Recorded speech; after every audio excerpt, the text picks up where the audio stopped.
इस नए साल में आपके लिए परमेश्वर की योजना।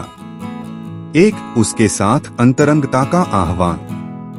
परमेश्वर चाहता है कि आप उसके और करीब आए।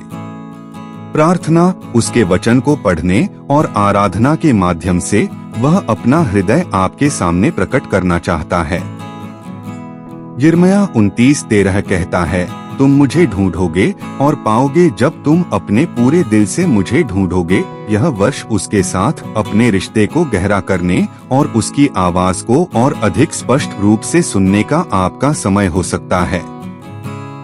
2, परिष्कार और विकास का वर्ष। चुनौतियां और परीक्षण आ सकते हैं, लेकिन परमेश्वर उनका उपयोग आपको परिष्कार करने और आपके विश्वास को मजबूत करने के लिए करता है। याकूब 1:2-4 हमें याद दिलाता है कि परीक्षणों का सामना करते समय इसे शुद्ध आनंद माने, यह जानते हुए कि वे दृढ़ता और परिपक्वता पैदा करते हैं। विकास अक्सर असुविधा के माध्यम से आता है, लेकिन भगवान हर कदम पर आपके साथ चलने का वादा करता है। 3, उद्देश्य के साथ चलना। भगवान के पास आपके जीवन के लिए एक अनूठा उद्देश्य है। इफिसियों 2:10 कहता है कि आप भगवान की कृति हैं, जो अच्छे काम करने के लिए मसीह यीशु में बनाए गए हैं। इस वर्ष उनकी योजना में आपके उपहारों, जुनून और बुलाहट के साथ संरेखित नए अवसरों की खोज या कदम उठाना शामिल हो सकता है।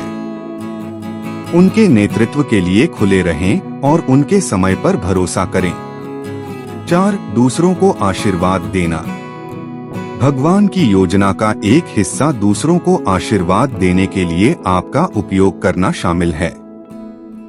चाहे दयालुता के कार्यों के माध्यम से, सुसमाचार साझा करने या समर्थन देने के माध्यम से, आपका जीवन आपके आसपास के लोगों के लिए एक प्रकाश हो सकता है।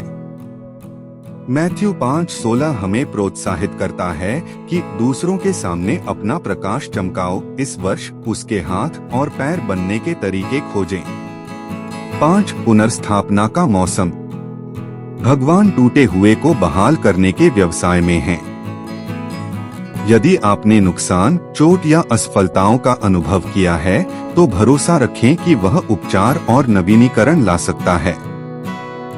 योएल 2:25 कहता है, मैं तुम्हारे वर्षों की उपज को जो टिड्डियों ने खा ली है, उसे लौटा दूंगा। इस वर्ष अपने जीवन में बहाली के लिए उसके वादों पर भरोसा रखें। 6, विश्वास और भरोसे में बढ़ना। नीतिवचन 3:5-6 हमें याद दिलाता है कि अपने पूरे दिल से प्रभु पर भरोसा रखो और अपनी समझ का सहारा मत लो। इस वर्ष परमेश्वर की योजना के लिए विश्वास की आवश्यकता हो सकती है, क्योंकि वह आपको अज्ञात में ले जाता है। भरोसा रखें कि उसके मार्ग ऊंचे हैं और उसकी योजनाएं अच्छी हैं। 7, उसके प्रेम और शांति का अनुभव करना। सबसे बढ़कर परमेश्वर की योजना है कि आप उसके प्रेम को गहराई से जानें और उसकी शांति में चलें। रोमियो 8:38-39 हमें आश्वस्त करता है कि कोई भी चीज हमें उसके प्रेम से अलग नहीं कर सकती। चाहे यह वर्ष कुछ भी लेकर आए, उसका प्रेम और शांति आपको बनाए रखेगी। 8, परमेश्वर इस साल यही चाहता है, आप अपने सताने वालों के लिए दुआ करें, उनको माफ करें और यीशु का प्रेम से उनको एक अद्भुत शांति दे। कमजोर को उठाएं, निर्बल की सहायता करें, क्योंकि जो भी तुम करो आनंद से और प्रभु की आज्ञा मानकर करो। मसीह का प्रेम जो आपके अंदर है वह आपको मदद करेगा मुश्किल काम को करने में। यदि आज तुम किसी को माफ करोगे, तो यदि कल को यदि तुमसे कोई गलती हुए, तो प्रभु तुमको भी माफ करेगा। इफिसियों 4:32 और एक दूसरे पर कृपाल और करुणामय हो, और जैसे परमेश्वर ने मसीह में तुम्हारे अपराध क्षमा किए, वैसे ही तुम भी एक दूसरे के अपराध क्षमा करो। नए साल के लिए चिंतन। क्या आप अपनी योजनाओं को उसके साथ संरेखित करने के लिए समर्पित करने के लिए तैयार हैं? आप अपने दैनिक जीवन में उसके और करीब कैसे बढ़ सकते हैं? आप किन तरीकों से अपने आसपास के लोगों की सेवा और आशीर्वाद कर सकते हैं?